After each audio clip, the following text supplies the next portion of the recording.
Classe Abraão, a paz do Senhor. Eu sou o presbítero Luan e nós estamos estudando as lições do terceiro trimestre da Escola Bíblica Dominical da editora Betel. Na verdade, esse é o nosso último encontro na sequência de estudos desse trimestre. Ao longo desse trimestre, nós estudamos os livros dos profetas menores do Antigo Testamento.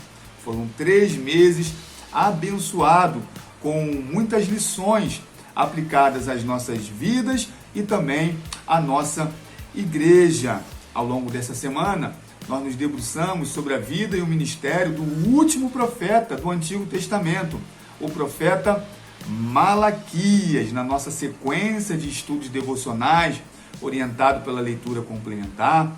Nós vimos que a mensagem do livro do profeta Malaquias excede em muito a ideia de que ele trata apenas do dízimo. São muitas lições, inclusive, sobre o dízimo, aplicáveis à nossa vida para nos abençoar. Nós nos preparamos ao longo desta semana para a lição de número 13, que tem por título Malaquias, um alerta sobre o perigo da prática religiosa vazia e sem vida. O texto áureo: então vereis outra vez a diferença entre o justo e o ímpio, entre o que serve a Deus e o que não serve. Malaquias 3,18. Verdade aplicada. É preciso permanente vigilância e andar em espírito para o discípulo de Cristo não se tornar frio, indiferente, superficial e relaxado na vida de adoração a Deus. As lições da editora Betel trazem sempre 3 objetivos que devem ser alcançados ao término da aula. Os objetivos dessa lição são apresentar o cenário do profeta Malaquias, falar acerca das ofertas contaminadas e extrair lições do livro de Malaquias para os dias de hoje. O texto de referência está no livro do profeta Malaquias, o capítulo 1, no verso 1, capítulo 3, no verso 1 e 6, e o capítulo 4, no verso 6, que diz: peso da palavra do Senhor contra Israel, pelo ministério de Malaquias. Eis que eu envio o meu anjo, que preparará o caminho diante de mim, e de repente virá ao seu templo o Senhor, a quem vós buscais, o anjo do concerto, a quem vós desejais. Eis que vem, diz o Senhor dos Exércitos, porque eu, o Senhor, não mudo. Por isso vós, ó filho de Jacó, não sois consumidos. Versículo 6 do capítulo 4. E converterá o coração dos pais aos filhos, e o coração dos filhos aos pais, para que eu não venha e fira a terra com maldição. Vamos orar ao Senhor. Amado Deus, Altíssimo Pai, nós te louvamos pelas lições do terceiro trimestre da Escola Bíblica Dominical, ao qual nós tivemos o privilégio, Senhor, de ensinar e de aprender palavras que nos trouxeram exortação, que nos trouxeram ânimo, motivação, que nos trouxeram coragem e que também nos libertaram dos nossos males, Senhor. Te louvamos pela lição dessa semana do livro do profeta Malaquias. Obrigado, Pai amado, por permitir que nós chegássemos até o término desse estudo. Te louvamos pela Tua palavra, pela oportunidade que temos de aprender da Tua palavra. Te peço, no nome de Jesus, que a todos que venham ouvir, assistir esse vídeo, que possa ser edificado, Pai, que o Senhor venha nos inspirar para ensinar e também para aprender, em nome de Jesus. Amém. A introdução da lição do próximo domingo diz assim: Malaquias é o último profeta do Antigo Testamento e sua mensagem é sobre arrependimento e juízo, mas também é uma mensagem de esperança, restauração e salvação. Malaquias, ele vai ser o último profeta, a última voz profética de Deus para o seu povo. O período entre Malaquias e João Batista, o Antigo e o Novo Testamento, é cerca de 400 anos, o que os estudiosos chamam de período interbíblico ou intertestamentário. Não houve voz profética durante esse lapso de tempo. Então, durante todo esse período, o povo se manteve pelas Santas Escrituras e sobre o eco da voz profética do profeta Malaquias. A sua mensagem foi uma mensagem de juízo àqueles que se encontravam afastados do Senhor e de exortação para que retornasse a uma vida de comunhão íntima para com Deus. Malaquias também alimenta a esperança do seu povo de que, ao que pese, ao olhar as outras nações e verem que nações ímpias prosperavam, eles deveriam aguardar, porque o dia do Senhor traria justiça. E assim essa profecia, essa promessa, deveria alimentar a esperança daqueles que creem no Senhor. O tópico 1 fala do cenário do profeta Malaquias. No tempo de Malaquias, os judeus tinham voltado da Babilônia cerca de 100 anos. Estavam curados da idolatria, mas indiferentes à casa de Deus. Os sacerdotes tinham tornado negligentes em suas funções. Os sacrifícios eram de qualidade inferior, não atendendo à exigência divina para tal. O dízimo era negligenciado e tinha voltado à antiga prática de misturarem-se com povos idólatras pelo casamento. Eles não voltaram à idolatria, mas havia surgido um espírito de mundanismo entre o povo. O profeta Malaquias, ele juntamente com Ageu e Zacarias, vai compor um grupo de profetas, dentre os profetas menores, que vão profetizar ao seu povo após o término do período de exílio na Babilônia. Então o contexto, o cenário desses três profetas são bem semelhantes. A primeira voz profética no retorno da Babilônia é do profeta Ageu, como nós já estudamos. Ageu foi contemporâneo de Zacarias. A profecia de ambos é acerca da reconstrução do templo do Senhor, e o profeta Zacarias ainda vai anunciar de maneira bem enfática muitas mensagens acerca do Messias. Anos após, quando o templo já estava reerguido, o povo retoma a liturgia de sacrifícios e holocaustos no templo e começa a conviver normalmente com os seus afazeres e com as suas práticas religiosas. O que nós vemos no livro de Esdras e Neemias e, sobretudo, nas profecias do profeta Malaquias, é que eles passaram a praticar atos litúrgicos, religiosos, mas negligenciavam a lei do Senhor. Então eles estavam empurrando com a barriga, estavam fazendo as coisas de qualquer maneira. No tópico 1, nós lemos que eles não voltaram à idolatria como seus pais. Ao longo do estudo desse trimestre, nas mensagens dos 12 profetas, uma mensagem comum entre os profetas era chamar ao povo a abandonar a idolatria que eles praticavam com o deus Baal, o deus Micom, os deuses pagãos. Ao contrário dos seus pais, agora, esse não é o cenário do profeta Malaquias. Eles não estavam envolvidos com deuses de outras nações, mas, adorando o seu próprio Deus, estavam distante dele. Indo ao templo, ainda assim estavam distante dele. Oferecendo sacrifício, ainda assim estava distante dele. O que se vê é uma apatia. Nós vemos que o significado de apatia é insensibilidade, indiferença. Estavam fazendo as coisas de qualquer maneira. No tópico 1.1, um pouco mais sobre o profeta Malaquias. Não há no livro de Malaquias informações sobre sua vida pessoal. Seu nome significa meu mensageiro. O nome desse último profeta do Antigo Testamento tem sido alvo de discussões, pois muitos estudiosos sugerem que se trata apenas do título de um profeta anônimo. Outros dizem que, de fato, é um nome próprio. Isso deve ao fato de os profetas serem chamados de mensageiros do Senhor. A data que o profeta viveu e escreveu o seu livro também é incerta. Quando nós olhamos para o primeiro versículo do livro do profeta Malaquias, nós não somos situados sobre o tempo que ele profetizou e muito menos sobre a que família ele pertencia.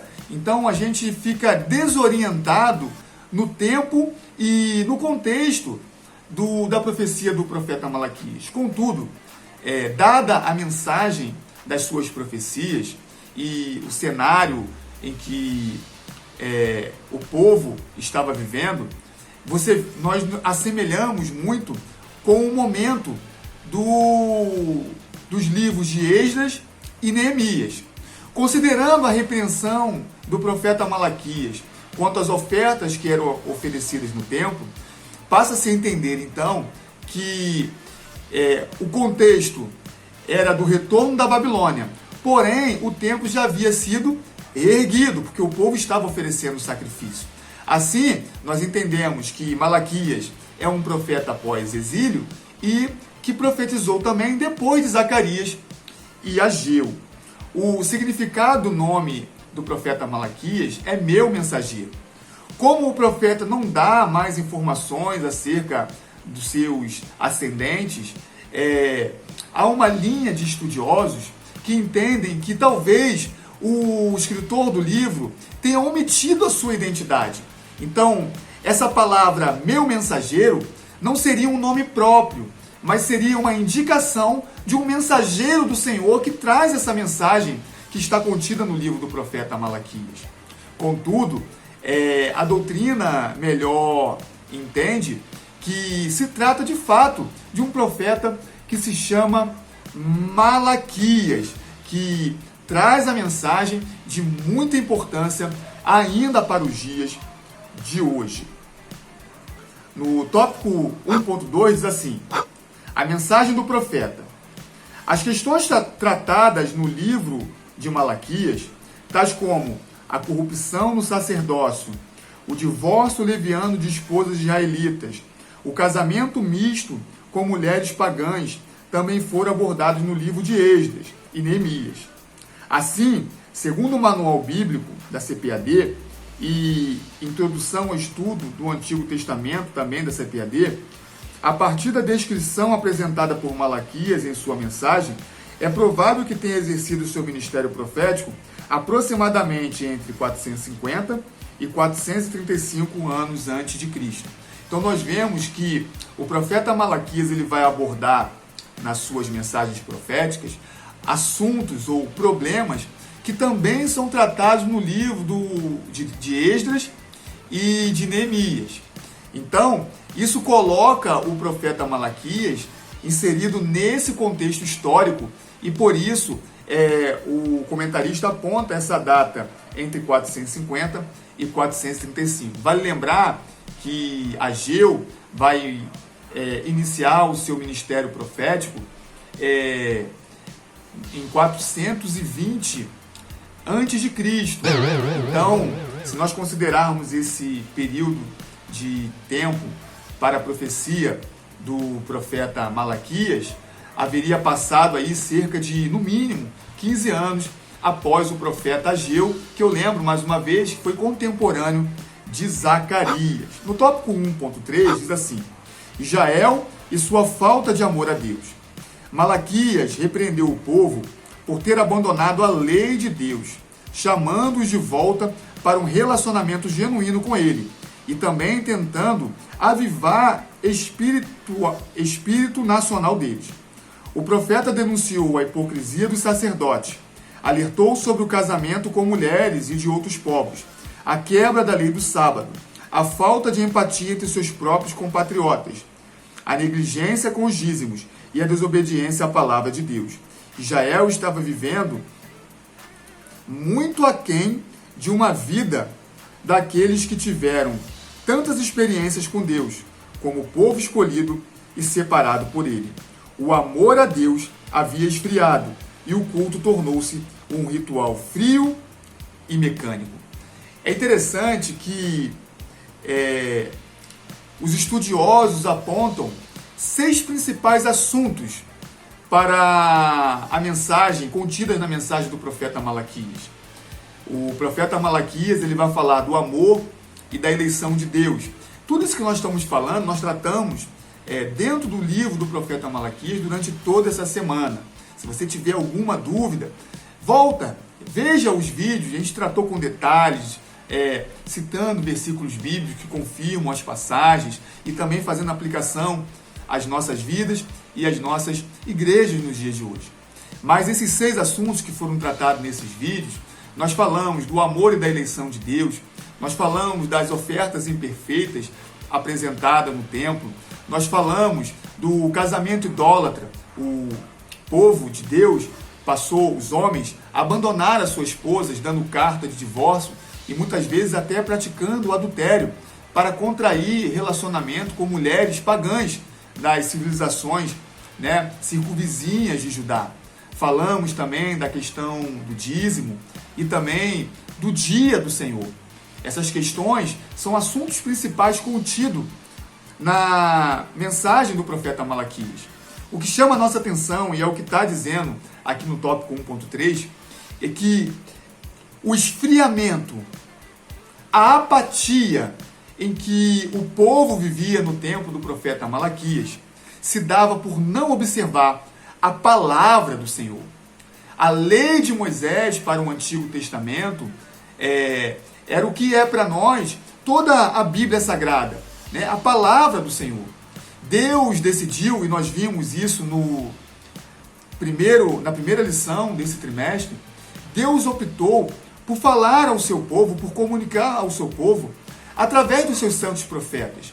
A palavra de Deus, a Bíblia Sagrada, que nos orienta a nossa vida cristã, nada mais é do que a mensagem de Deus transmitida ao seu povo através dos seus santos profetas. E quando o povo volta da Babilônia e deixa de observar as Santas Escrituras, eles vão passar por um momento de religiosidade e de frieza espiritual. Queridos, não há avivamento sem a vivência da palavra de Deus. Quer viver um momento de grande avivamento na sua vida espiritual? Busque a compreensão, busque a palavra de Deus. A oração, a leitura da palavra, faz arder em nós o desejo, a vontade de caminhar com o nosso Deus.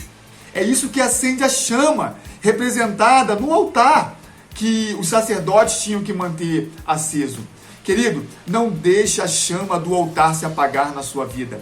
Viva uma vida na palavra de Deus e essa chama não se apagará. É por isso que diariamente nós devemos ler a palavra, diariamente nós precisamos buscar o Senhor através de oração. É impossível ter intimidade com Deus se nós não conversamos com Ele, se nós não falamos com Ele. Somente assim nós não vamos passar por esse cenário que o povo estava passando no tempo do profeta Malaquias.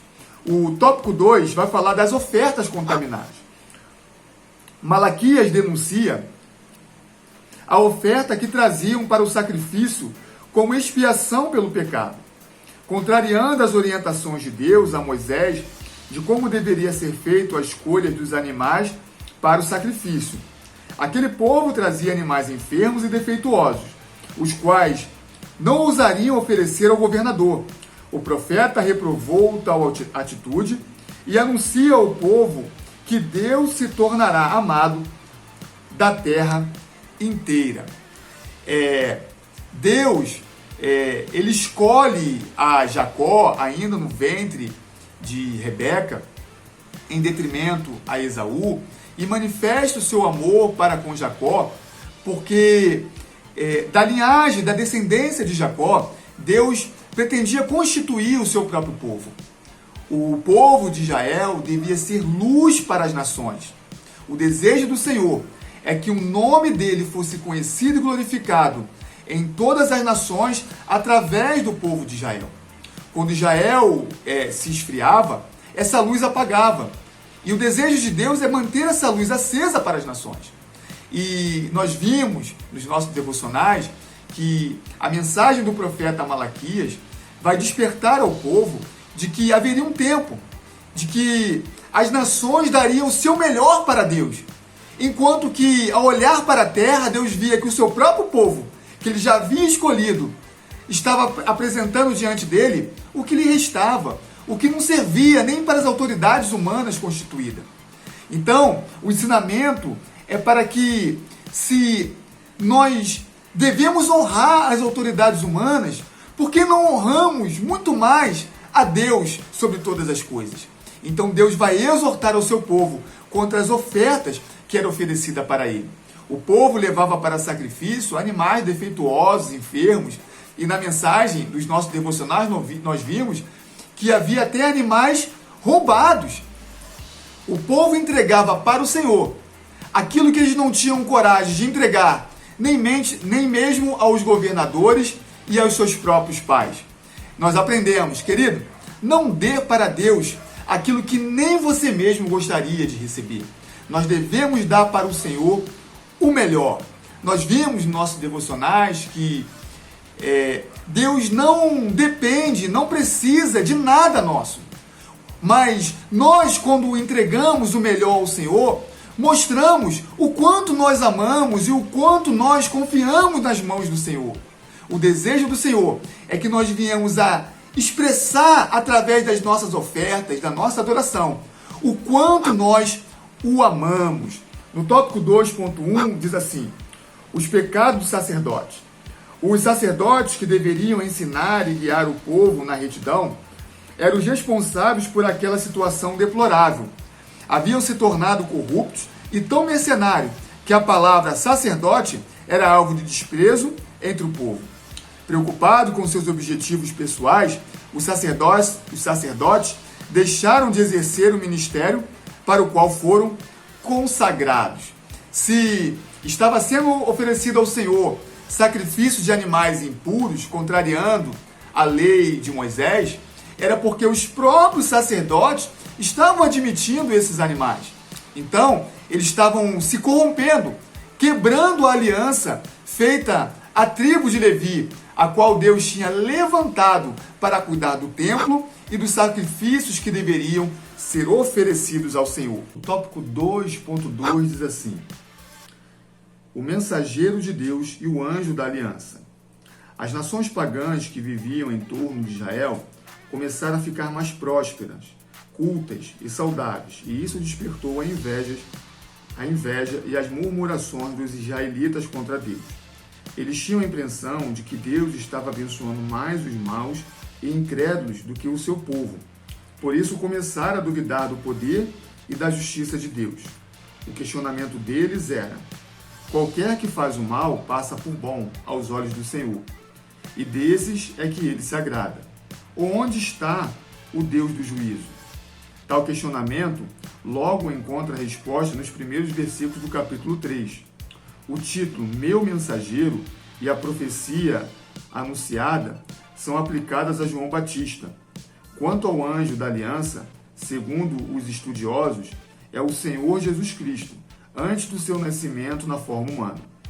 O contexto refere-se à primeira vinda de Jesus ao mundo, com o objetivo de restaurar o verdadeiro e aceitável culto a Deus. Por causa da contaminação no templo com avareza, inveja, arrogância, incredulidade e egoísmo, já não poderia ser chamado de casa de Deus. Assim sendo, o templo foi destruído no ano 70 a.C. e, em seu lugar, Jesus oferece seu corpo como sacrifício na nova aliança.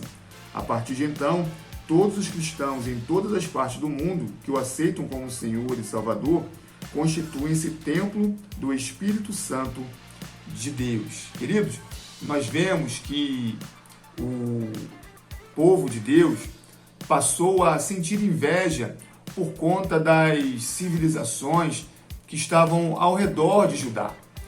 É bom lembrar que após o retorno da Babilônia, embora o povo tivesse retornado a Jerusalém, o povo ele não tinha a independência política. Ele continuava sobre o jugo, do Império Persa. E assim permaneceu. Os impérios que sucederam continuaram exercendo autoridade sobre o povo de Deus em Judá e em Jerusalém. A época de Cristo dominava sobre Israel o Império Romano. Ao que pese a instituição de governador, como foi o caso de Zorobabel, que nós estudamos tanto na lição de Ageu como de Zacarias, ele governava o povo de Deus, porém ele devia subserviência ao império que dominava a sua terra. Então, quando Israel olhava para os demais povos ao seu redor e viam a prosperidade, com que eles viviam, eles passaram a sentir inveja dos povos ao seu redor. E, inclusive, por esse motivo, eles também passaram a desejar contrair casamento com as mulheres desses povos que adoravam a deuses pagãos. O comentarista da lição, ele diz que na mensagem do profeta Malaquias, ele vai anunciar o mensageiro do Senhor, que é aquele que viria adiante do Senhor. É por esse motivo que parte da doutrina ou dos estudiosos entendem que, de fato, o autor do livro do profeta Malaquias é o próprio Malaquias, e o significado do seu nome aponta para o teor da sua mensagem, anunciando João Batista, ou como ele se refere no seu livro, o Elias, que viria diante do anjo do Senhor, que é o próprio Jesus Cristo. Dentro desse contexto de construção do templo, nós vemos que Deus ele vai, após a vinda de Jesus Cristo, permitir que esse templo seja destruído. Inclusive, é um bom momento para nós fazermos uma pequena correção. O templo ele foi destruído 70 anos depois de Cristo, e não antes, como consta aqui na lição, que provavelmente trata-se de um erro de grafia. O general Tito, general do Império Romano, ele vai destruir o templo cumprindo uma profecia do próprio Jesus Cristo. Jesus, quando está diante do templo, que é o templo reformado por Herodes o Grande, e o texto bíblico faz menção do quão majestoso era o templo. O Herodes o Grande, ele vai empreender muitas obras durante o seu governo em Judá, na Judéia. E uma dessas obras é a ampliação do templo construído na época de Esdras e Neemias. Então, ele vai colocar vai construir um templo mais parecido com o templo de Salomão. E era um templo majestoso, e os discípulos elogiando o templo, Jesus ele diz que destruirá esse templo e em 3 dias ele será reerguido. Quando todos achavam que ele se referia ao templo onde era feito os sacrifícios, ele falava do seu próprio corpo como o templo que seria destruído e reerguido. Após Jesus Cristo e a destruição do templo, o Senhor fez com que cada um que aceita Jesus Cristo como Senhor seja também um templo do Espírito Santo de Deus, que foi derramado no Pentecostes. Ei, querido, você é templo do Espírito Santo de Deus. E por isso, nós devemos viver uma vida que dê a devida reverência a esse templo. Então, quando eles olhavam para os demais povos, independentes e prósperos, eles começaram a invejar, Quantas vezes nós também não passamos por essas situações? Um questionamento que perdura, talvez, durante toda a história da humanidade, é por que prospera o ímpio? Ou por que sofre o justo? A mensagem do profeta Malaquias traz uma importante e necessária resposta ao povo de Deus, não só daquela época, mas para os dias de hoje. O crente no Senhor Jesus precisa aguardar a vinda do Messias, que trará justiça ao seu povo. Querido, todo o sofrimento, toda a perseguição que a igreja passa ainda nos dias de hoje, as aflições do nosso tempo, nós precisamos suportar com a esperança de que Deus não está indiferente a nada disso. No dia do Senhor, Ele trará justiça. Uma das palavras que está contida na mensagem do livro do profeta Malaquias é que diante de Deus tem um memorial, onde está relatada todos os atos de fidelidade do seu povo. Querido, tudo que você tem feito para louvar ao Senhor, todas as vezes que você se desvia do pecado, todas as vezes que você se esforça para andar na palavra do Senhor, ainda que com muito sofrimento e aflições, ainda que sendo perseguido por tentar viver uma vida dentro da palavra de Deus, o Senhor está contemplando. E no tempo de Deus, Ele trará a justiça. A igreja precisa olhar para o dia do Senhor, não como um dia de juízo, mas como um dia de esperança. Que não aparte dos nossos lábios a santa palavra, Maranata, ora vem, Senhor Jesus. No tópico 2.3, vai falar desse dia vindouro do Senhor. A derradeira profecia do Antigo Testamento proclama uma palavra de esperança para o futuro dos crentes em Jesus, de todos os povos, nações e culturas. Prediz o retorno de Elias, que foi levado vivo ao céu. Jesus indicou João Batista como Elias, que anunciou o Messias. João Batista pregou e profetizou no poder e no Espírito. 4 vezes Malaquias olha à frente para o dia do Senhor. Seria como uma fornalha ardente que consumiria os perversos, mas para os que temiam o Senhor, seria dia de alegria, quando o sol da justiça, o Messias, se levantaria, trazendo salvação. O mesmo sol que destrói alguns, traz raios benéficos para outros, símbolo de Jesus Cristo como Salvador e Juiz. No capítulo 4 do livro do profeta Malaquias, ele vai trazer essa mensagem tão linda e simbólica, em que o sol que consome os ramos traz juízo ao ímpio, aqueles que talvez hoje estejam prosperando. Mas para a igreja é como um lindo dia de sol. E narra o profeta, em que quando os bezerros são soltos das suas estribarias, eles salteiam pelos campos à luz desse dia lindo e ensolarado. Queridos, essa é a imagem que precisa trazer esperança à igreja. Jesus Cristo virá. Esse dia chegará. Ora vem, Senhor Jesus.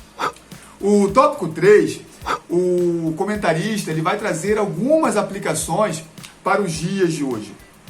Diz assim o tópico 3. Malaquias ainda fala ao mundo moderno sobre a necessidade de manter a prática da fé alinhada a um verdadeiro relacionamento com Deus. É um alerta para que se tenha cuidado com o mero formalismo religioso. Talvez um grande erro que esteja assolando as igrejas do dia de hoje é que talvez muitos cristãos estejam se contentando em levantar a mão para Cristo, reconhecê-lo como Senhor e Salvador das nossas vidas e se contentarem em ir ao templo 1, 2, quem sabe talvez 3 vezes na semana, doando da sua vida 1, 2, 3, 4, talvez 6 horas da sua semana ao Senhor. Talvez isso seja a maior evidência desse formalismo religioso que é narrado no livro do profeta Malaquias. Deus não quer 1 hora, 2 horas, 6 horas da nossa semana. Deus quer a nossa vida. A partir do momento que nós aceitamos Jesus como nosso Salvador, nós aceitamos também ao Senhor como Senhor das nossas vidas. Sendo Senhor, nós devemos serviço e obediência a Cristo. Então, queridos, nós precisamos manter acesa em nosso coração a chama que nos faz doar de nós mesmos ao Senhor cada vez mais a cada dia, para que o Senhor tenha de nós completamente a nossa vida. Queridos, não dê o resto ao Senhor, dê o melhor do seu tempo ao Senhor, dê o melhor da sua saúde ao Senhor, dê o melhor das suas finanças ao Senhor, dê tanto de Deus, dê tanto a Deus, até que Deus tenha tudo que pertence a ti. E eu tenho certeza e a convicção de quando Deus tiver tudo que nós achamos ser nosso, Ele também nos usará de maneira tão poderosa que fará com que nós viemos falar com a autoridade dele, com a unção que procede dele, e iremos experimentar o sobrenatural de Deus. Nunca se tratou do quanto nós temos de Deus, mas se trata do quanto Deus tem de nós. Se nós estamos dando ofertas imperfeitas ao Senhor, é porque o Senhor, na verdade, não tem tido totalmente as nossas propriedades.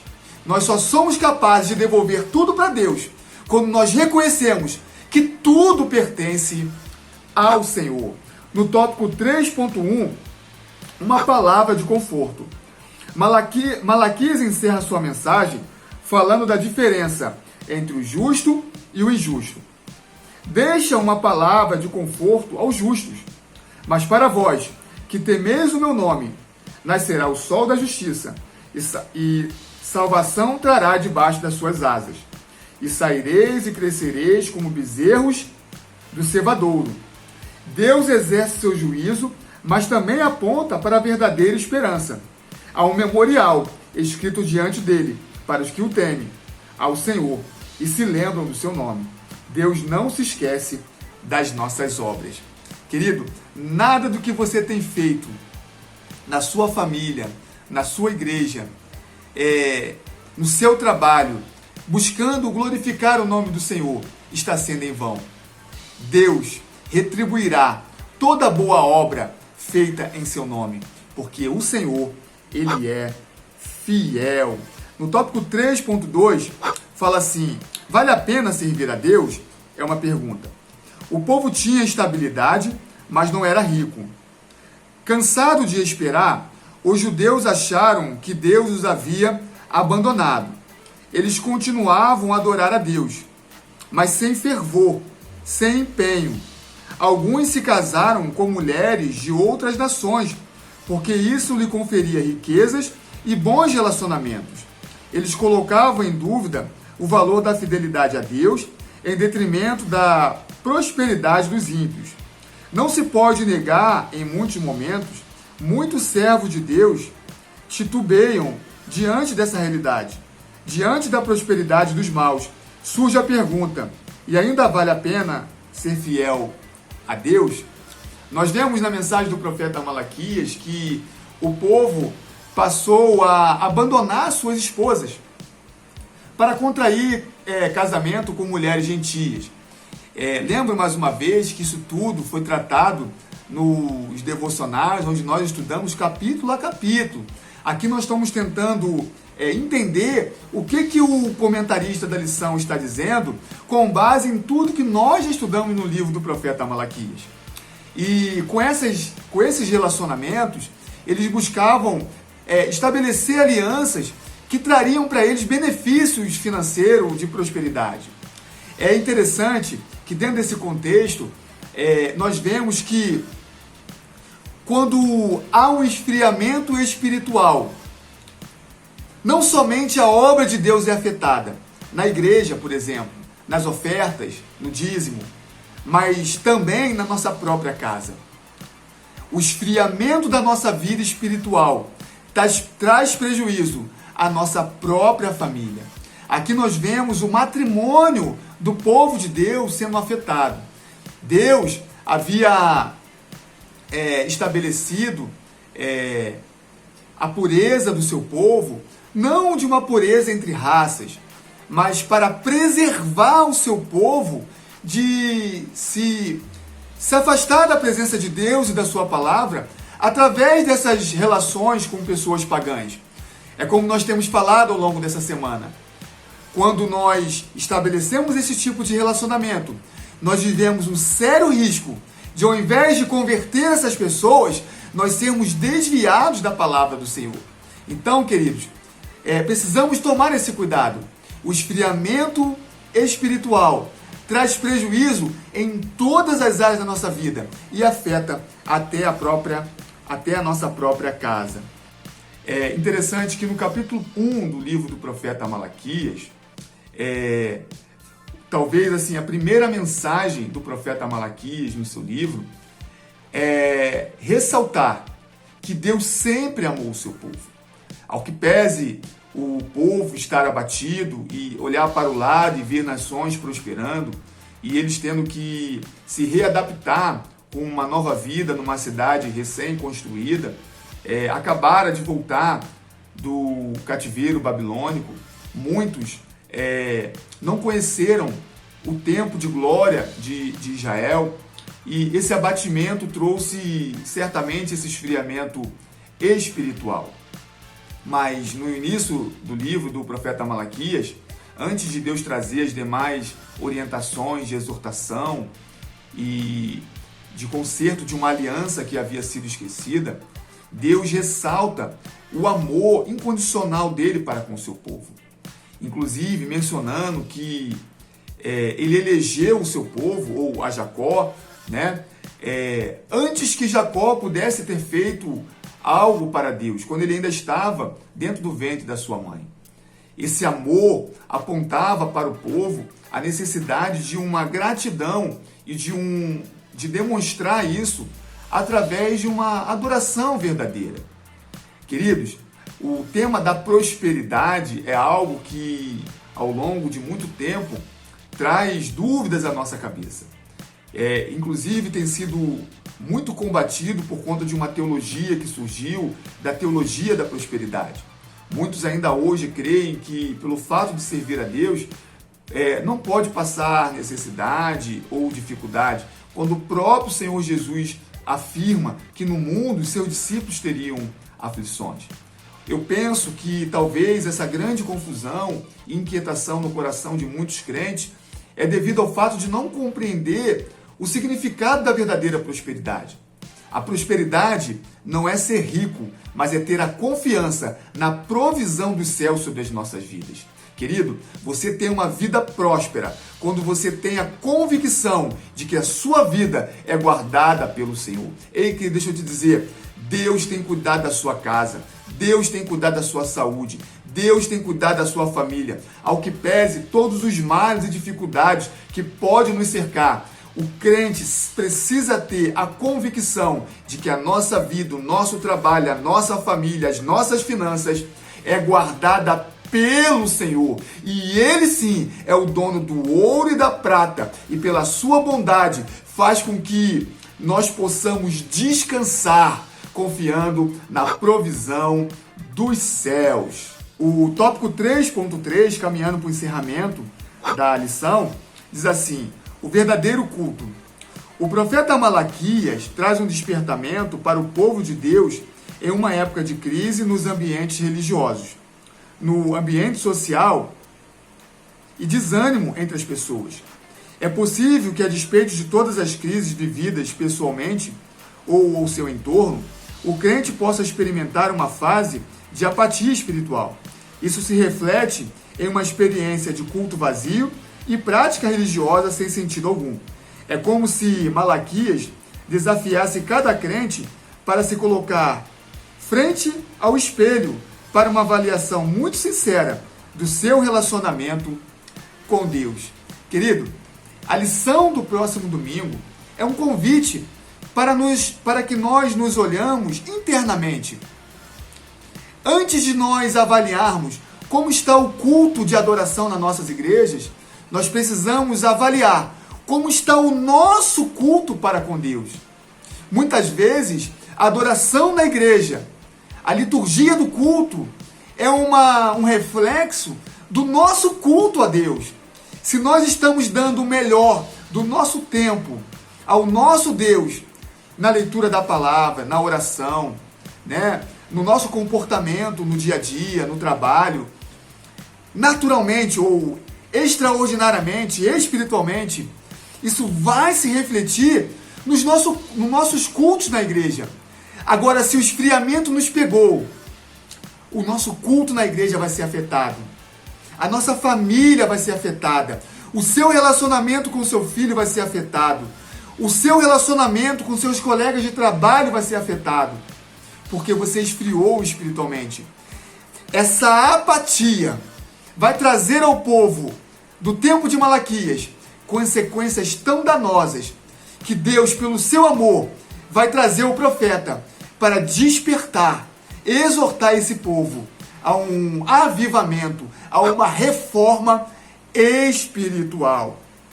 A conclusão diz assim: vimos neste trimestre que os profetas pregavam arrependimento como requisito indispensável para o perdão de Deus e o cumprimento de suas promessas. Aleluias! Não há avivamento sem arrependimento.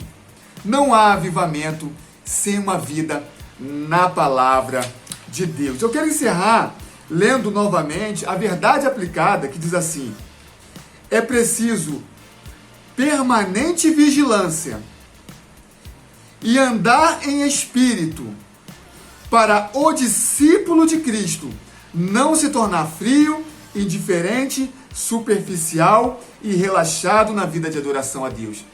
Que características tão tristes!